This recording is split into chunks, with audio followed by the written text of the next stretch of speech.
Est-ce que je vais mourir et je vais jamais voir mes luttes arriver avec succès et qu'Haïti sorte de ce gouffre? C'est mon plus grand drame. Et qu'on ne me dise pas c'était toujours comme ça. On est en train de parler de ces 13 dernières années. C'est le récent et le moderne. Donc les gens qui disent que c'était toujours comme ça, c'est des petits PHTK en herbe qui ne veulent pas le dire ouvertement. Mais ils l'ont dans le cœur. Non, c'est 13 ans. Si jamais, dans mes cauchemars les plus pénible, jamais je ne m'imaginerais que Mme Maniga serait assise à la même table avec Ariel Henry ou avec une équipe de PHTK actuelle maintenant, après la mort d'un président assassiné.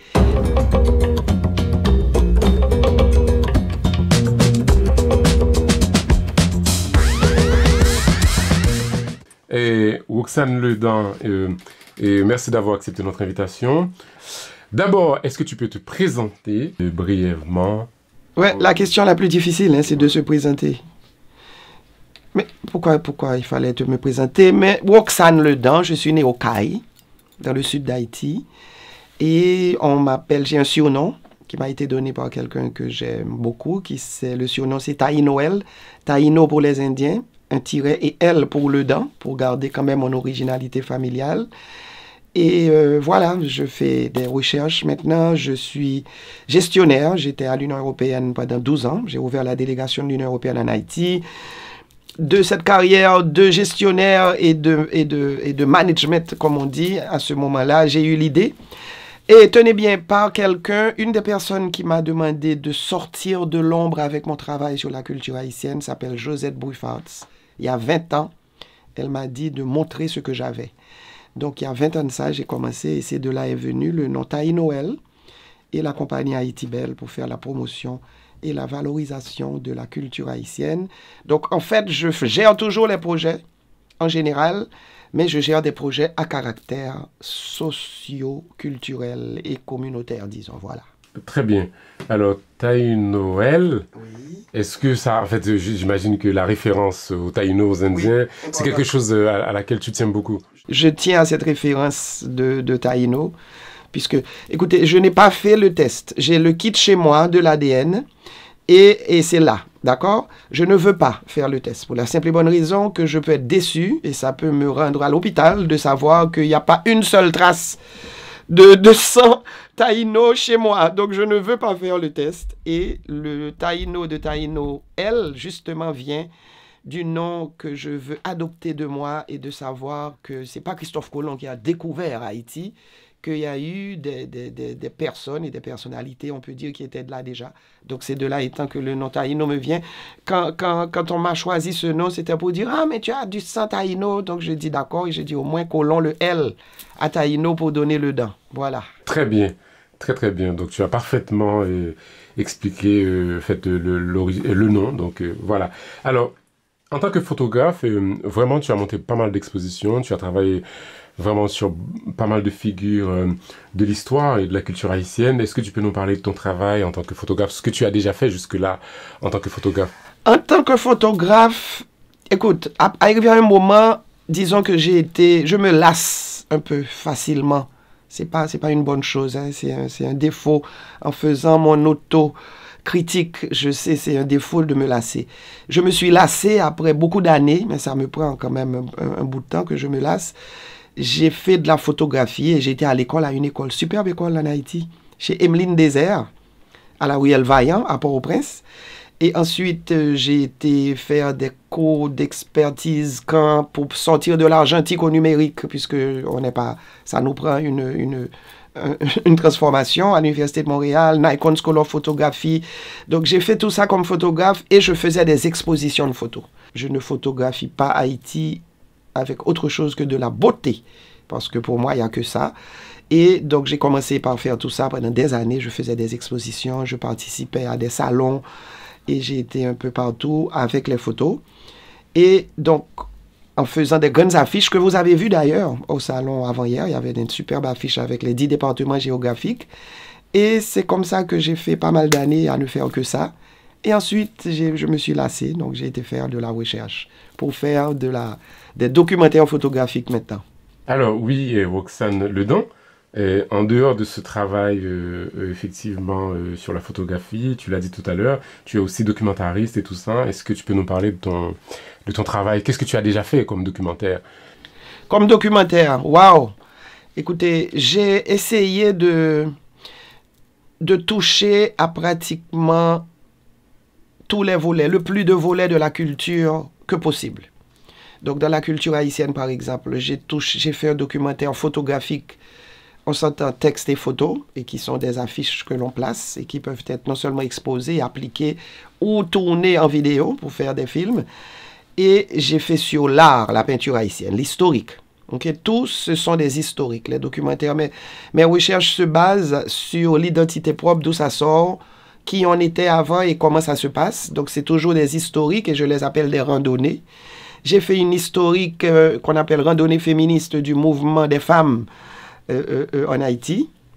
Et aussi, j'ai fait une randonnée féministe sur le mouvement des femmes dans le monde. Bien sûr, j'ai commencé très loin par l'Antiquité grecque, et en Haïti, j'ai commencé par Anacaona, de toute évidence.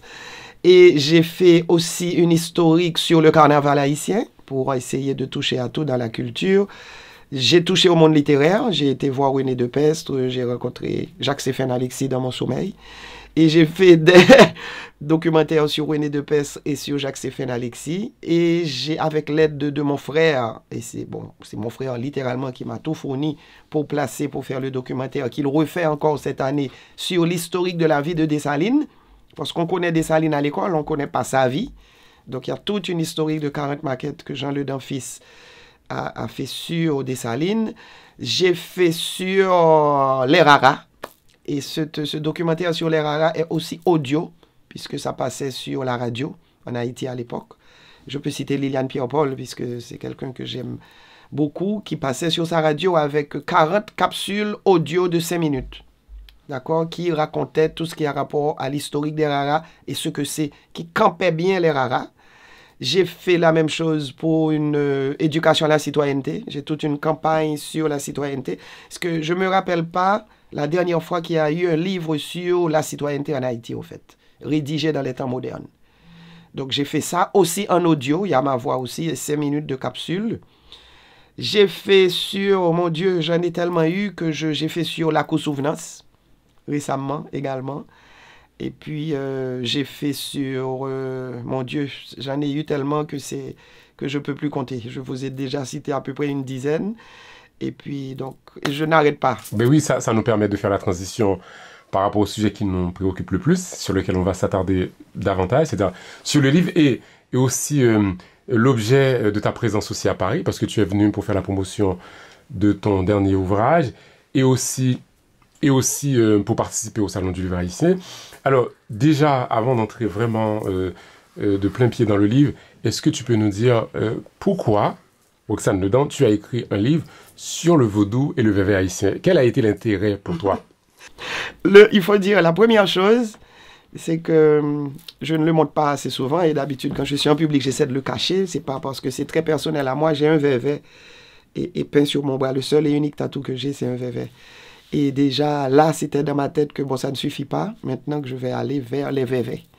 Ce sont des dessins qui m'ont toujours frappé. Je trouve que ce sont des merveilles, des merveilles extraordinaires. Et surtout quand on les voit comme sur des maillots que vous voyez là, ou sur des chapeaux.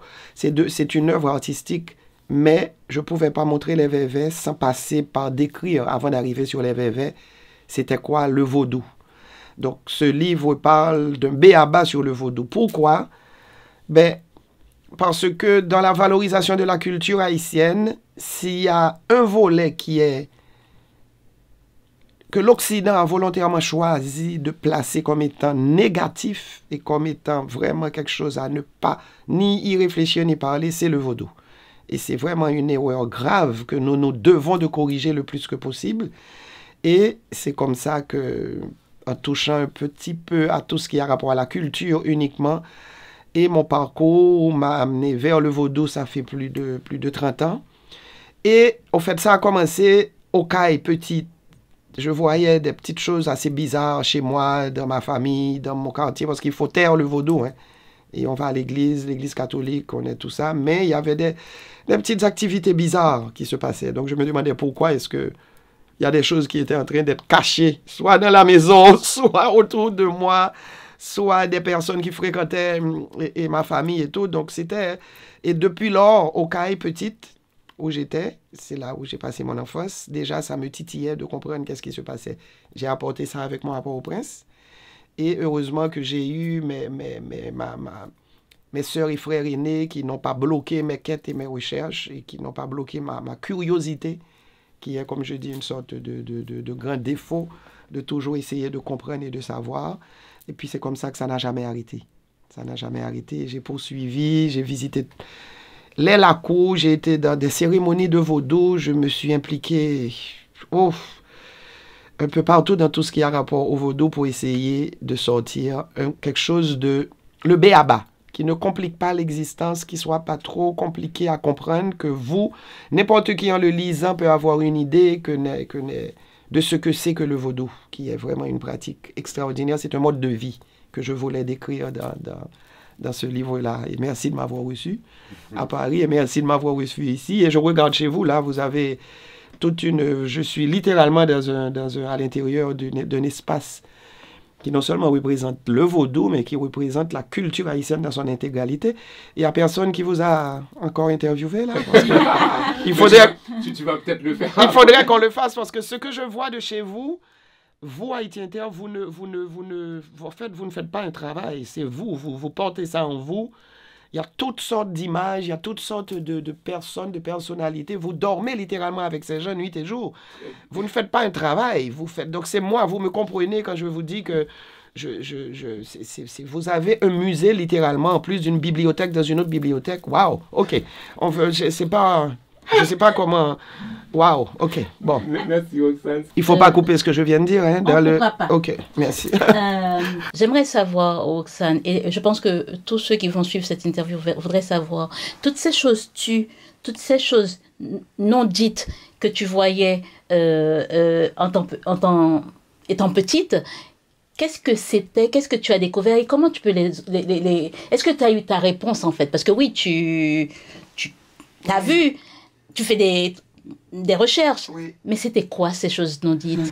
Là où j'ai eu les réponses. J'ai eu les réponses très tardivement, puisque même en rentrant à Port-au-Prince, et là, au Caille, déjà, il y avait toujours un tambour, il y avait toujours un rythme qui était différent du rythme. On allait tout petit à l'école de danse, on dansait, etc. Mais il y a eu le rythme, il y a toutes sortes de choses qui étaient bien différentes, il y a les pratiques. Mon grand-père était médecin, gynécologue au Caille, il avait la clinique en dessous de la maison où on habitait, qui était une maison de 3 étages. Il faut vous dire que mon père recevait des gens et des personnes qui venaient à sa clinique et il avait un visage et une expression différente quand il s'adressait à certaines personnes, une affinité, un comportement. Je me dis, waouh, ça c'est un ami, ça c'est une amie. Et les gens s'en allaient et se retournaient. Et il y avait toutes sortes ils sortaient pour aller la nuit et aller quelque part. Et ils retournaient, c'était soit pour aller danser quelque part, mais qui n'était pas public ou qu'on ne connaissait pas. Donc j'ai conclu qu'il ne fallait pas parler de ça. Ils avaient des amis, ils étaient impliqués, ils s'y connaissaient et ils n'étaient pas les seuls. C'était pas seul ma famille, c'était littéralement toute la communauté qu'on fréquentait et tout le monde, ils allaient tous au même endroit.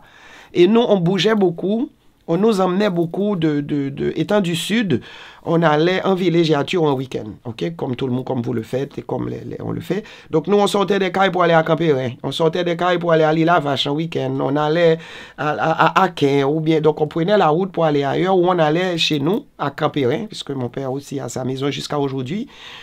Et souvent, là où on allait, c'était toujours dans des endroits où il y avait une danse, un tambour, une musique, des gens et des activités plutôt jolies, festives, colorées, extraordinaires, que forcément, ce qui ne faisait pas partie du discours quotidien que j'entendais dans la maison.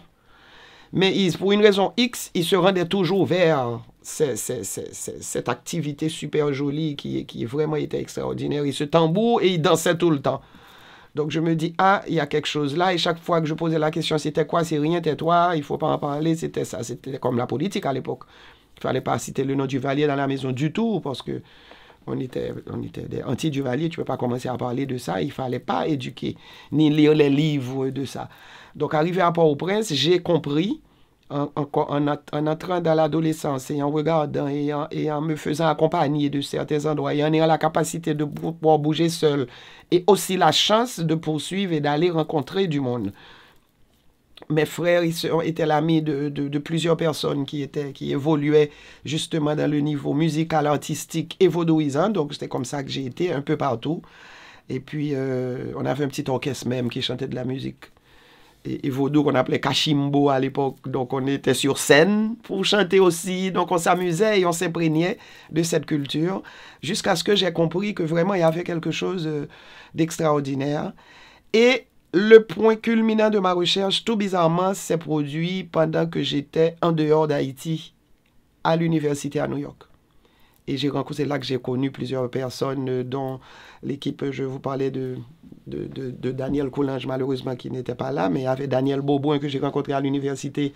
Donc, j'ai développé une amitié avec toutes sortes de personnes aussi, qui chantaient et qui jouaient cette musique-là, et qui jouaient la musique et la danse. Donc, j'ai beaucoup appris là aussi. Et de retour en Haïti, j'ai jamais arrêté. Donc, j'ai découvert qu'il fallait pas en parler, parce que c'était tabou. Qu'il fallait pas en parler parce que c'était interdit d'en parler, parce qu'apparemment, c'est pas positif, c'est pas joli. Tout ce qu'il y a de négatif, qui a été décrit dans les films, et que l'Occident a fait le malheureux travail de décrire, c'était justement ce qu'on faisait, que la société fait. Et bien, on peut dire jusqu'à aujourd'hui, avec le vaudou, c'est pas fini. Il ne faut pas comprendre que c'est... Les réseaux sociaux, heureusement, la bonne partie de l'avènement des réseaux sociaux, puisqu'il y en a plein de parties négatives, c'est que maintenant, on peut en parler ouvertement. Et les gens peuvent discuter, les gens peuvent dire qu'ils sont en train de le faire et de pratiquer le vaudou et de comprendre. Et je peux aussi, il y a eu des gens qui m'ont précédé, qui ont fait des livres de vaudou aussi, qui ont fait des documentaires. Donc, on peut maintenant continuer à faire le travail pour éliminer la partie qu'on n'est pas, pour éventuellement arriver un jour à avoir un temple vaudou au beau milieu de la ruelle Vaillant, arriver quelque part où les gens peuvent rentrer, s'asseoir et s'installer pour pratiquer. Et ne serait-ce, on ne va pas rentrer dans les parties pratiques, où j'ai dit ça, et on me dit, la pratique, on ne peut pas pratiquer, les sociétés secrètes ne peuvent pas pratiquer. Je dis, mais écoutez, on ne va pas aller là. Pourquoi vous voulez, dès qu'on parle du vaudou, c'est aller directement vers ça. Il ne faut pas aller là. Il ne faut pas aller vers cette partie-là. Parce que de l'évidence, on a gagné la guerre de l'indépendance, ce n'était pas parce qu'on était en train de s'asseoir et de jouer de la musique et de rire et de blaguer comme ça, quoi. Donc, en fait, tu défends l'idée que les vaudous, c'est le résultat, le vaudou qu'on a aujourd'hui, c'est un métissage. Et tu as montré qu'effectivement, les Taïnos pratiquaient une autre forme de religion, etc. Donc il y a eu forcément un métissage avec l'arrivée des Africains. Est-ce que tu peux nous expliquer ça? Oui, je dois vous dire qu'il y a eu plusieurs personnes, que vous avez vu les noms, qui ont, plusieurs mains, ont corrigé le texte. Les historiens, à la base, en général, ne s'entendent pas trop, mais ça c'est tout à fait normal, on est une jeune nation, on peut dire, et 220 ans cette année, ils ne s'entendent pas trop sur certaines origines, d'accord? Par exemple, des Vévés. Il y a quand même une bonne partie d'historiens qui te disent que l'origine est tout simplement indienne. Et l'origine indienne, je vais rapidement vous dire pourquoi est-ce que la partie indienne est décrite et dans ce livre aussi. Mais ça a été démontré également par d'autres historiens, l'origine africaine. Même quand la pratique des Vévés n'est pas tellement puissante en Afrique, par exemple. Donc, c'est pas une pratique courante. Donc, oui, il y a ça, et non seulement l'origine indienne du vaudou, mais l'origine indienne de beaucoup de choses qui ont rapport à nous-mêmes et à nos activités quotidiennes. Kassav, par exemple, et ce qu'on appelle les kouis, et tout ça, ça vient d'un langage indien. Et l'origine indienne du vaudou, il y a eu, selon les recherches effectuées, des passages qui ont été échangés. Les Vévés, par exemple. Les Indiens avaient pour pratique de tracer ce qu'on appelle aujourd'hui les vévets, on ne peut pas dire le nom, mais c'est ce qu'on appelle les vévets aujourd'hui, sur le rivage, avant d'aller en mer pour aller pêcher. D'accord? Donc, il traçait pour demander une bonne pêche, pour louer et pour dire merci pour la pêche qu'ils allaient être sur le chemin de la pêche où ils embarquaient sur les navires. Donc, il traçait par terre surtout beaucoup de dessins qui ont tendance à ressembler à ce genre de dessins selon les historiens, d'accord, et les anthropologues et ça. Et il traçait ça au moment de leur embarcation, quand ils partaient, et l'idée, le flux et le reflux, pas vrai, des vagues, balayaient les vévets. Et vous allez comprendre très bien où est-ce qu'on en vient au vaudou. Il faut tracer les vévets sur le potomitan avant l'appel des lois. Et au moment où les lois arrivent et qu'il y a les danses, parce que vous savez aussi que c'est très beau et c'est très festif, il y a les danses, il y a le tambour, et c'est sur les vévets, le plus souvent, que les cérémonies se tiennent. Et ça aussi, il n'y a pas de flux et de reflux de vagues, mais il y a la danse, et il y a le corps, et il y a les mouvements pendant les cérémonies et pendant les danses qui s'effectuent. Et vous allez souvent voir, et c'est dans le livre, il y a une photo que j'ai très clairement, volontairement incluse, où il y a une photo de vévé qui s'est éclipsée, qui s'en va. Donc ça veut dire que le rapport entre l'héritage indien et de le tracer, et après la cérémonie, les vévés, le tracé s'estompe, tout comme le flux et le reflux des vagues, le vévé s'estompe. Donc ça, c'est une origine des Taïnos. Et l'origine africaine est autant bien différente parce qu'il y a des noms de ces vévés qui remontent à très longtemps dans l'histoire. Des rois Dahomey et tout de l'historique de tout ça. Donc on ne peut pas, d'un revers de main, décider que c'est indien, c'est africain et qu'on ne le pratique pas. Donc on est bien obligé de maintenir les deux en attendant, et je suis sûr que ça va arriver, que d'autres recherches se poursuivent. Il y a beaucoup de personnes qui travaillent sur les recherches et qu'on arrivera un jour à savoir exactement c'est quoi les origines fixes et des deux ou trois. Ouais, c'est vrai que c'est assez passionnant et j'ai découvert aussi dans votre livre, en fait, vous avez tenu une espèce de calendrier des lois vaudou, même à l'exemple de ce qui se fait dans l'Église catholique. Effectivement, il y a des jours qui correspondent à des fêtes de loi. C'est vrai qu'on savait ça vaguement, mais là, le calendrier que tu as, c'est assez impressionnant. Oui, ce calendrier-là, il est basé sur le calendrier de l'Église catholique, c'est-à-dire officiellement l'année mystique vaudou commence avec les lois jumeaux. C'est les jumeaux qui doivent entamer l'année mystique, qui c'est à la mi-mai, le 20-22 mai. Et ça se termine le 1er mai, l'année d'après, le jour de la fête de Cousin, qui est le 1er mai, qu'on dit la fête du travail. Mais c'est un calendrier basé sur... ce syncrétisme-là, c'est pas forcément... Il y a beaucoup de gens qui se battent contre ce syncrétisme-là, justement, et les calendriers. Et en même temps, c'est le même qui se battent contre ça, célèbrent les fêtes à ce moment-là. Donc, je vois mal comment ne pas célébrer Saint-Jacques, la fête de Saint-Jacques, qui est la fête officielle, la date d'anniversaire du mois de Saint-Jacques.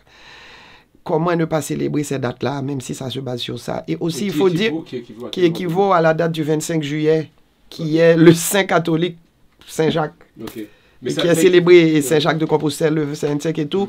Mais il y a beaucoup il y a le vaudouisant et qui prône littéralement qu'il faut éliminer cette partie de syncrétisme qui a débuté avec les esclaves parce qu'ils se cachaient.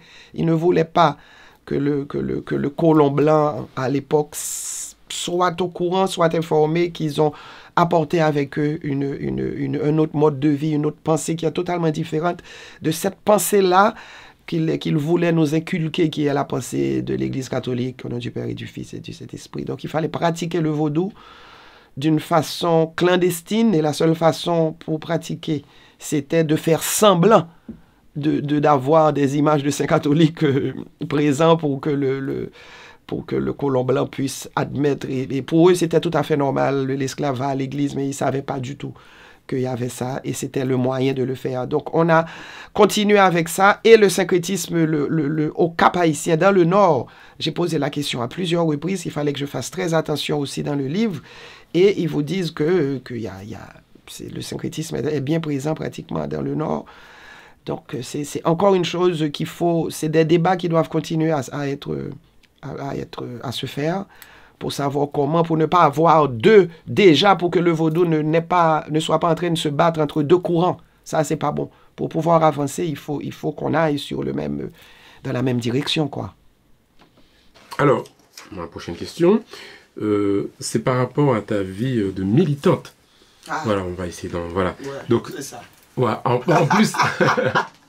La vie de militante, elle commence quelque part. Mais justement, c'est ça. Parce qu'en plus d'être une artiste, documentariste et tout ça, et voilà, avec une carrière aussi, comment dire, dans les organisations internationales, mais tu as aussi une vie de militante parce que tu es un acteur conscient, parce que tu as vécu en Haïti, et tu faisais partie des gens qui voulaient que les choses changent. Et pas en théorie. Ah non, vraiment pas. Voilà. Donc, est-ce que tu peux nous parler de ça? Parce que tu as pris, on va dire, une part active dans la protestation. Oui. Et par exemple, le mouvement de Petro, Challenger et tout ça. Tu as participé à tous ces mouvements. Regarde, laissez-moi. Le truc qu'il y a, c'est que les gens me disent pourquoi est-ce que tu es en éternelle opposition à ton gouvernement en Haïti. Mais, mes amis, par la force des lois ou de quoi que ce soit, s'il vous plaît, de grâce, enlevez-moi dans une éternelle opposition. J'aimerais bien avoir un gouvernement qui se bat effectivement pour le peuple, effectivement pour le bien-être et le bonheur du peuple d'Haïti et d'Haïti et de la nation haïtienne. Mais s'il n'y en a pas, c'est pas de ma faute. Je n'ai pas la folie d'être en opposition perpétuelle. J'ai envie je me rappelle, j'avais bien dit à cette équipe de PHTK, et faites-moi retourner vers vous pour que je vous demande pardon de n'avoir pas été de votre côté et d'avoir combattu contre vous parce que vous auriez sorti Haïti de ce gouffre et que vous auriez déjà pris le chemin de mettre Haïti sur la bonne voie du développement. C'est ce que je leur avais dit. Demandez-moi, faites en sorte que je revienne et que je vous demande pardon parce que vous avez réussi et que je sois fier du succès auquel je n'ai pas participé, mais je vais aller en opposition avec vous parce que ce pays va être foutu avec vous. Mais où en est-on aujourd'hui? Malheureusement, je n'en suis pas fier. J'aimerais bien. J'aurais tellement souhaité que j'étais dans l'erreur tout ce temps-là et que vraiment que j'aurais pu dire « Waouh, j'ai pas été du bon côté, voilà qui s'en sont sortis. » Mais ce n'est pas le cas malheureusement, il n'y a aucune fierté. Écoutez, encore, je retourne toujours à mes origines on se construit par nos origines et par nos familles et on se construit nous-mêmes après. Mais les bases et les racines familiales et les bases et les racines que j'ai reçues sont restées vraiment imprégnées en moi. Et chez moi, on peut dire que je connais l'histoire de par ce qu'on m'a raconté, mais qu'on avait déjà accueilli des gens des Vèbes jérémiennes qui sortaient l'histoire des Vèbes jérémiennes dans les années 64, 63, où ça se passait. Oui, chez moi, déjà, Sous du Valier-Père, on les a cachés chez moi, au CAI. Donc, je n'ai aucune conscience de ça, du tout, de toute évidence. Mais c'est pour vous dire que quand on entend ça chez nous, dans notre famille, on se dit, ah, ok, donc déjà, il y a déjà une conscience comme on dit, que tout aille bien contre tout ce qui n'est pas en faveur du bonheur et de la nation et du peuple. Donc j'ai commencé déjà avec toutes ces idées. Et chez moi aussi, il y a mon frère aîné, Serge, qui a toujours été en opposition contre Duvalier et qui, ça, et au moment où il était en train d'être médecin à la faculté de médecine, il a refusé de prendre la main il y avait toutes sortes de choses, et dans ma famille, et on a toujours été, nous on se dit du bon côté de l'histoire, du bon côté de la politique, c'est-à-dire que, mais on n'a pas encore vu, est-ce que je vais mourir et je ne vais jamais voir mes luttes arriver avec succès et qu'Haïti sorte de ce gouffre? C'est mon plus grand drame. C'est mon plus grand doute que je m'endorme ce soir ou que je ne sais pas n'importe quoi, que je meurs demain. Et puis c'est pas que je l'ai fait pour rien du tout, parce qu'au final, au fil des ans, la déception, et je vous parlais de cette madame-là qui m'a donné l'une des plus grandes déceptions que j'ai jamais eues, qui est rentrée dans un haut commissariat de l'état-major de PHTK, c'est pas le nom, mais comment est-ce que ça peut arriver? Donc c'est désolant de voir que toutes ces luttes mènent aujourd'hui à ce qu'on soit dans la partie individualisme. Tout ce qui a rapport à ce pouvoir, à Haïti, et depuis et qu'on ne me dise pas c'était toujours comme ça. On est en train de parler de ces 13 dernières années. C'est le récent et le moderne. Si vous allez chez le médecin, il ne va pas vous dire que vous étiez malade il y a 20 ans, mais vous êtes guéri ou vous n'êtes plus. On va vous parler de votre maladie d'aujourd'hui. Donc les gens qui disent que c'était toujours comme ça, c'est des petits PHTK en herbe qui ne veulent pas le dire ouvertement. Mais ils l'ont dans le cœur. Non, c'est 13 ans. Donc ça n'a jamais arrêté. Ça n'a jamais arrêté. Et avant PHTK, tu m'as posé la question avant hier, tu m'as dit, c'était quoi cette question? Bah, même avant ça, j'ai été accroché. Mon Dieu, qui est-ce peut avoir une audace d'accrocher des candidats à la présidence à l'intérieur des grilles du Palais national? Donc ça, c'est vraiment de l'activisme et aussi pour montrer qu'on ne peut pas avoir 53 candidats. Et écoutez, Haïti, 53 candidats, mais non, ça ne va pas. Donc j'ai accroché 53 candidats à l'intérieur des grilles du Palais national. Comme ça fait quoi là? 27 500 km², on a 53 candidats. Ensuite, il y a eu 35, après il y a eu 27 avant. Donc, j'ai fait ça pendant 3 élections. Je me dis que je ne peux pas m'asseoir et à regarder et à me triturer comme fait la majorité des Haïtiens qui ont la capacité de parler, de boire et surtout la capacité financière et monétaire. Ils sont dans leur petit coin, rien ne les intéresse. Hein? Rien que leur propre petit bonheur, rien que leur propre bien-être personnel. Non, on vit dans une communauté. On fait partie d'un monde. Il y a chez nous, au CAI, il y a Haïti et il y a la communauté. Cette question obstue de hier, il faut l'enlever, l'éliminer. Et si je mange, il faut bien que la personne à côté de moi puisse bien manger. Il faut au moins partager ça en deux. Donc, on va revenir sur la par scission, je veux dire, avec le PHTK, le déclencheur de ce divorce avec le PHTK. En fait, divorce, est-ce que vraiment il y avait eu... Il n'y en a jamais eu. Il n'y a jamais eu de mariage. De mariage. Non, mais ce que j'allais dire, c'est, avant cette question, en fait, cet accrochage des 53 candidats dans les grilles du Palais national, c'était une exposition. En fait, tu as voulu dire quoi, en fait? C'était quoi? Racontez-moi. Regarde, cette histoire-là, j'espérais que tu n'allais pas me poser la question. Mais comment est-ce qu'on peut avoir... En fait, mes idées viennent, je ne sais plus, c'est pas moi.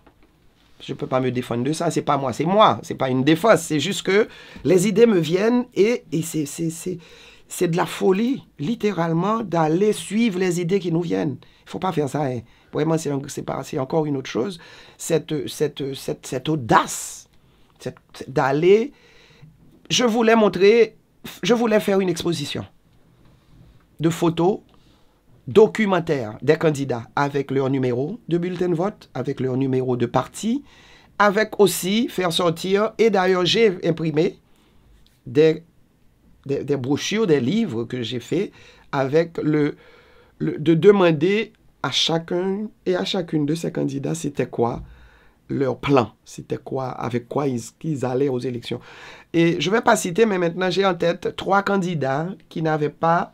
C'est quand je leur ai dit que je vais vous interviewer pour vous demander votre document de synthèse de campagne. Et ils me disent, ah, oh tiens, mais c'est vrai. Je dis, ah, donc c'est maintenant que vous allez rédiger comment est-ce que vous allez gérer le pays si vous n'avez pas une idée de...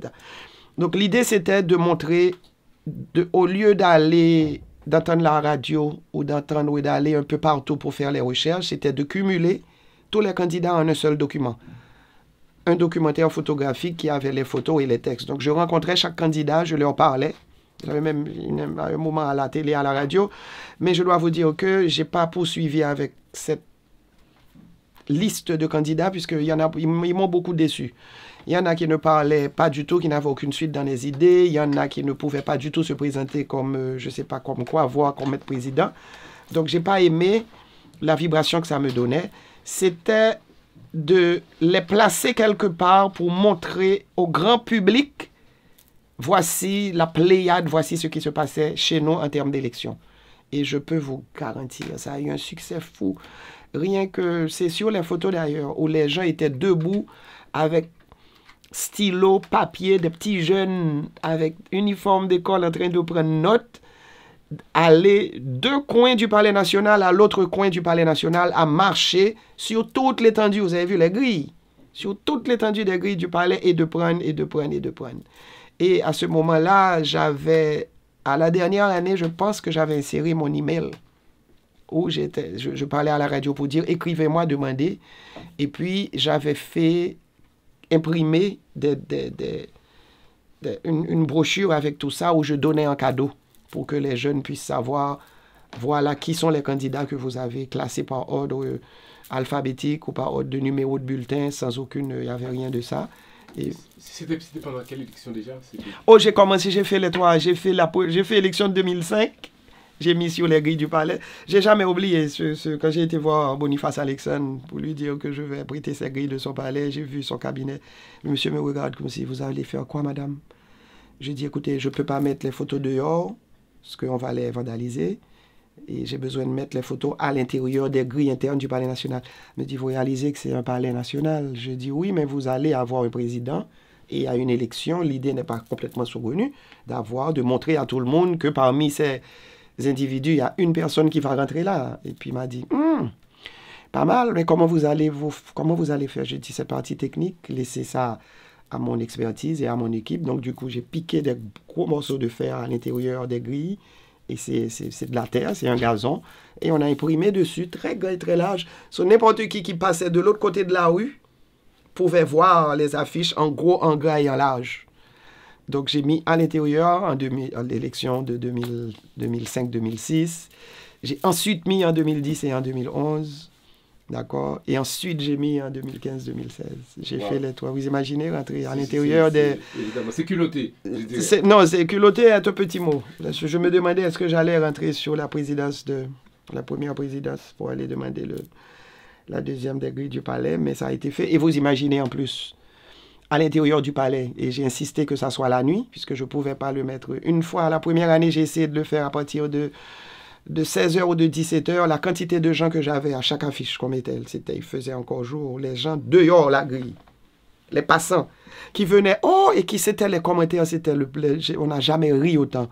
Les commentaires des gens, à chaque fois qu'on installait un panneau, ils riaient de ces messieurs et dames, donc on a dû arrêter, et ensuite, à partir de là, on a fait la nuit, et imaginez-vous, en pleine nuit, à mettre à l'intérieur des grilles du Palais National. Donc voilà. Donc vous savez, une activiste qui met les pieds au Palais National, c'est quand même pas mal. J'ai mis les pieds à l'intérieur du palais 3 fois pendant des élections pour installer des grilles du palais. Donc, c'est bon? Vas-y. Alors, ce que j'allais te demander ensuite, alors, est-ce que tu avais déjà des doutes quand Michel Martelly est arrivé au pouvoir? Sinon, si tu n'avais pas de doute, et quand est-ce que tu t'es dit, ben là, c'est bon, voilà, c'est indigne, je dois me battre pour que voilà ce pouvoir-là déjà rende compte, etc., pour tout pour toutes les on va dire les histoires de corruption qui a entaché. Oui, mais j'avais aucun doute du tout. C'est pour ça que il y a même pas de mariage, puisque j'étais déjà loin de ça depuis bien avant la campagne. J'ai pas fait campagne du tout, aucun rapport du tout, et annoncer les couleurs clairement que j'allais pas faire campagne du tout avec ça. Donc j'ai fait campagne complètement à l'opposé. J'ai fait campagne pour Mme Maniga. Et totalement, je me suis impliqué avec elle depuis le début. Et puisque, de toute évidence, je me disais que c'est Mme Maniga, candidate aux élections pareilles avec les candidatures qui étaient là, que si c'était moi qui devais conseiller au peuple de voter, j'aurais conseillé de voter Mme Maniga, de toute évidence. Donc c'est pour ça que il n'y avait aucun divorce, il n'y avait pas de mariage du tout depuis le début. Donc, malheureusement, on est arrivé là 13 ans après, et quand je dis que c'est un gros dommage, Haïti ne mérite pas ça. Après 13 ans, je ne sais pas combien de temps ça va nous prendre pour nous en sortir, mais je ne sais pas, je pense que c'est pour ça que je désespère là. Je ne pense pas que je vais voir, je pense que je vais m'en aller dans l'au-delà avant de voir ce pays sortir du gouffre où ces femmes et ces hommes l'ont enfoui, et littéralement. Mais il ne faut pas seulement donner le blâme aux politiciens haïtiens seulement, hein. Il faut mettre aussi qu'ils ont qu'ils ont eu des conseillers qui ne sont pas trop sympathiques et qui n'aiment pas trop Haïti, quand je veux parler de ces fameux messieurs et dames du corps groupe qui n'aiment pas Haïti. Bon, vous allez me dire que si le corps groupe peut trouver des individus, ils en trouvent, donc il faut blâmer les individus, les Haïtiens.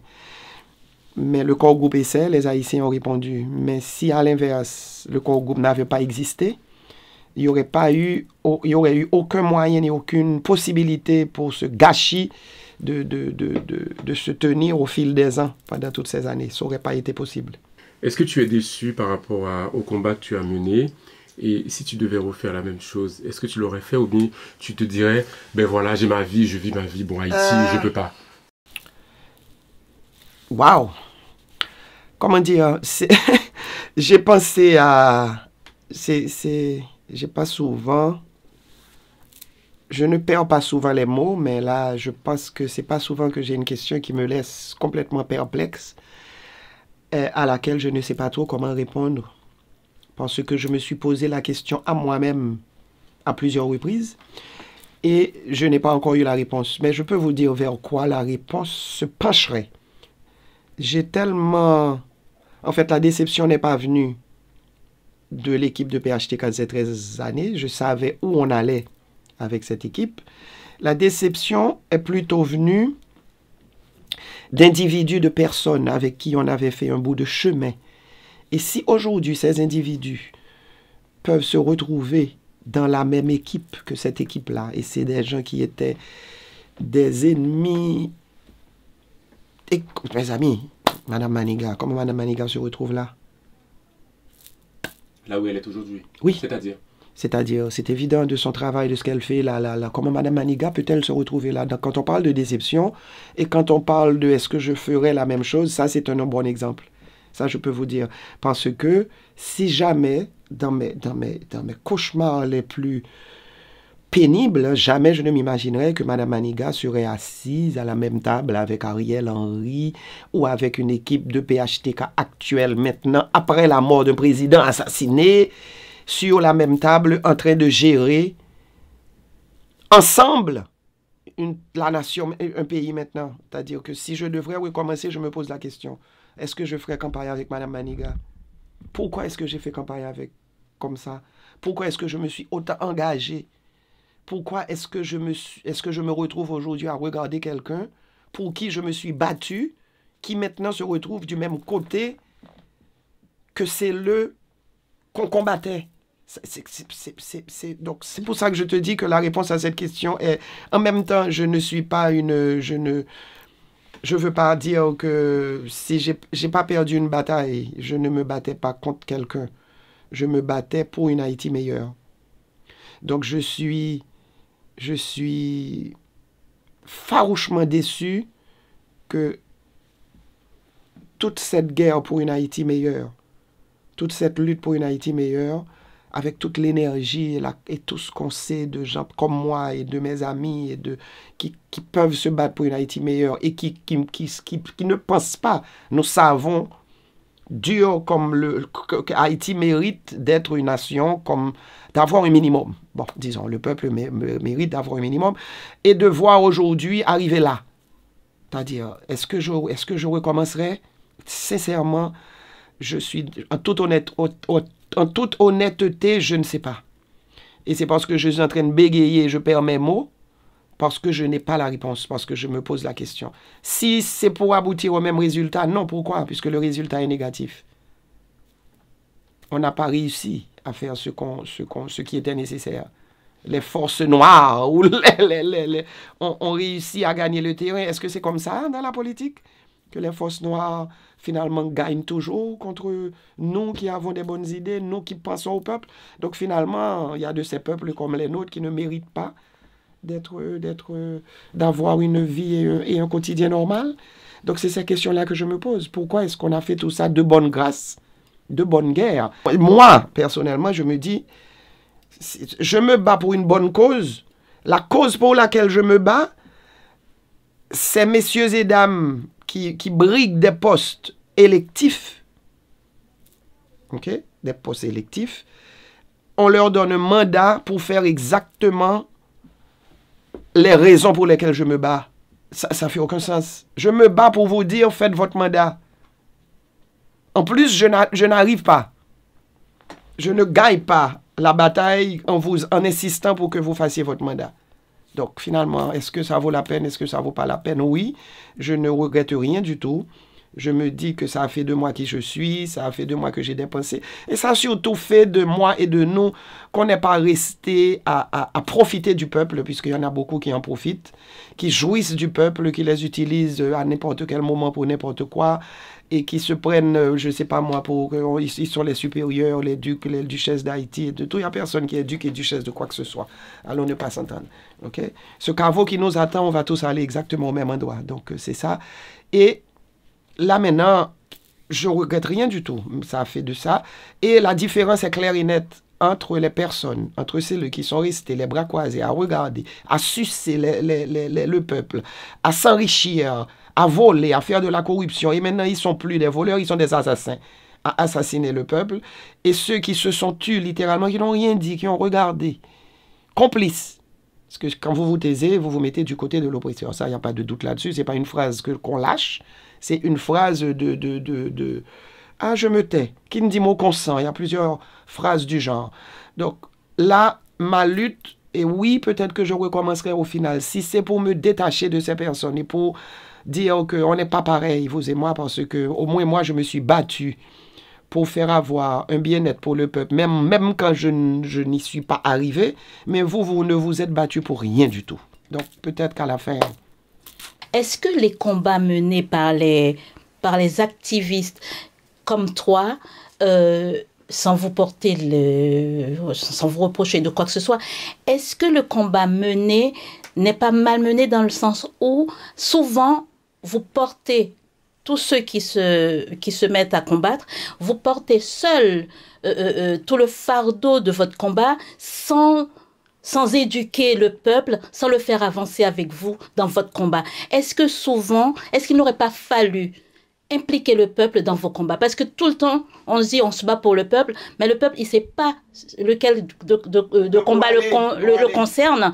D'ailleurs, la preuve aujourd'hui avec des enfants, des Haïtiens, qui s'entretuent, en fait, qui tuent des Haïtiens parce que oui, tous les combats qui ont été menés, c'était pour le peuple. Mais le peuple n'est pas au courant de quel combat il s'agit. Est-ce qu'il n'aurait pas fallu, si tu devais recommencer, Roxane, dedans, oui. Voici la question, intégrer le peuple avec vous dans vos combats? Oui, absolument. Et regarde, il y a un truc, le peuple dans le combat, je ne sais pas à quel moment est-ce que le peuple vraiment est devenu amorphe. Il faut dire, est-ce que nos traversées de 220 ans nous a rendus amorphes totalement, qui fait qu'on est fatigué et qu'on n'a plus le courage de quoi que ce soit. Mais souvent, la majorité de nos luttes, et je parle des dernières, non seulement ils ont toujours été au courant, mais il faut avoir des antennes dans les provinces. Et quand on parle d'impliquer le peuple, il faut toujours avoir tout ce qui a rapport au département et d'avoir beaucoup d'antennes, de contacts et d'avoir des liaisons et d'avoir des points d'ancrage. Impliquer le peuple, oui, il faut toujours le faire. Et à tous les coups, ça a été fait dans toutes nos luttes. Ce qui s'est passé, c'est que c'est facile, c'est devenu facile, y compris pour le peuple qui vit en dessous de ses moyens, qui n'a aucun moyen. Il ne vit même pas en dessous de ses moyens, il n'en a pas. C'est facile de contrôler ce peuple. C'est facile de le guider, de le diriger. C'est facile de rentrer dans sa tête et lui dire, écoutez, ça va vous mener nulle part parce que de toute évidence, c'est ça. Et il y a un narratif qui s'est produit pendant toutes ces années par encore cette équipe-là. Et les entrées, il y a beaucoup de ces jeunes messieurs et dames qui sont entrés dans les gangs. Il y a beaucoup de ces messieurs et dames qui sont assis comme ça, qui disent « Ouais, mais on va aller nulle part. De toutes les façons, il n'y a rien qui va changer. » Donc, il faut une sorte d'éducation, parce que moi, je le dis à tous les coups. Et ça, c'est vraiment très bien dit. Ce n'est pas non seulement le combat. Tout plan vers un développement de n'importe quoi, que ça soit un bébé dans une famille, ça passe par une éducation de toute évidence. Éduquer le peuple à savoir c'est quoi ses droits, c'est quoi ses devoirs, qu'est-ce qu'il lui faut, comment revendiquer, c'est pas évident. Donc oui, il y aurait à le faire plus, mais il y aurait aussi qu'on puisse avoir la capacité de le faire. Et ceci n'est pas évident. Parce que c'est pas évident d'arriver et d'expliquer au peuple qui déjà te regarde que tu as la capacité de parler, de manger, de t'asseoir et que tu peux leur forcer la main pour agir en même temps. Mais on l'a fait et si on doit le refaire, on va encore essayer de passer par eux. Mais il y a toujours une main noire. Il y a toujours une équipe noire. Noir, c'est pas de couleur noire, mais noir qui veut la partie d'écrasement. De casser tous ces élans. Et ça s'est passé ces dernières années. Où cette équipe-là était toujours présente, s'infiltrait un peu partout, et il y a la partie individualisme des Haïtiens qui est venue. On connaît pas mal de ces messieurs et dames qui étaient aussi contre l'équipe de PHTK, qui sont directement rentrés dessus. Et ça, c'est pourquoi. C'est pas des gens qui étaient comme le peuple. C'est des gens qui avaient des professions, qui ont des métiers, qui ont une carrière. C'est par individualisme, c'est par l'appât du pouvoir. C'est pas seulement l'appât du gain. Il y a quelque chose qui dit que aller marcher avec quelqu'un qui a du pouvoir, ça vaut. Moi, c'est l'inverse. Dès qu'il y a quelqu'un de pouvoir à côté de moi, j'ai littéralement envie de fuir. Puisque déjà, je n'aime pas la couleur de l'aura. C'est comme si... C'est quelque chose qui parle, après moi c'est le néant, je n'aime pas ça, c'est pas bon. Donc l'haïtien, c'est ça, on a eu l'exemple avec vous, on va pas rentrer dans cette partie-là, et autrement je vais rentrer dans Haïti inter, mais c'est impliquer le peuple, toujours, et on l'a fait et on va le faire. Mais il faut pour cela que le peuple soit aussi conscient de ses droits et de ses devoirs, soit aussi conscient de ne pas laisser n'importe qui leur parler dans la tête et leur infliger des notions qui sont complètement erronées et qui ne sont pas bonnes dans les méthodes et les moyens pour arriver à une sorte de démocratie et pour que leur vie soit meilleure. Et c'est ça qui est aussi difficile et ça fait partie de l'éducation. Voilà. Merci beaucoup, Roxane Ledam, pour ce très bel échange. Et voilà, merci d'avoir joué le jeu. Donc, merci beaucoup. Et je rappelle tout simplement que le livre de Roxane Ledam, Vévé Vaudou, Haïti, est disponible. Vous pouvez le commander. Et nous souhaitons à Roxane un bon retour à Montréal. Et puis voilà. Et puis à très bientôt à Paris. Merci beaucoup. Je ne peux pas quitter Paris sans faire un travail sur la bibliothèque, le musée de Haïti Inter. Donc déjà, pour vous deux, je dois, et vous avez, je ne sais plus combien, mais j'ai déjà une idée d'inventaire du travail que je dois faire ici, parce que le monde, vous devez voir ce que Haïti Inter a en termes d'archives. J'ai des photos que je vois là, j'ai même pas encore regardé les livres que je n'ai jamais vus. Pas jamais des photos en noir et blanc et des lithographies, des peintures d'époque. Quant à la bibliothèque, oublions ça. Donc, retour à Paris, je ne sais pas, il faut que je quitte Paris. Et oui, je reviens, et peut-être pour 6 mois, 8 mois, 1 an, vous allez être fatigué de me voir ici, probablement. Et merci de m'avoir reçu. Et vous faites un travail extraordinaire et remarquable. Et vraiment, c'est un plaisir d'avoir été avec vous. Et vous êtes aussi de belles personnes. Belles, non seulement belles, pas dans l'âme, mais belles. C'est un plaisir de vous regarder et de vous parler. Merci encore. Merci beaucoup Roxane. Merci. Notre merci pour ces mots. Voilà. Il faut laisser tout ça, y compris mon petit baiser, oui. Bien sûr. Si, tout pas toute bagaille là.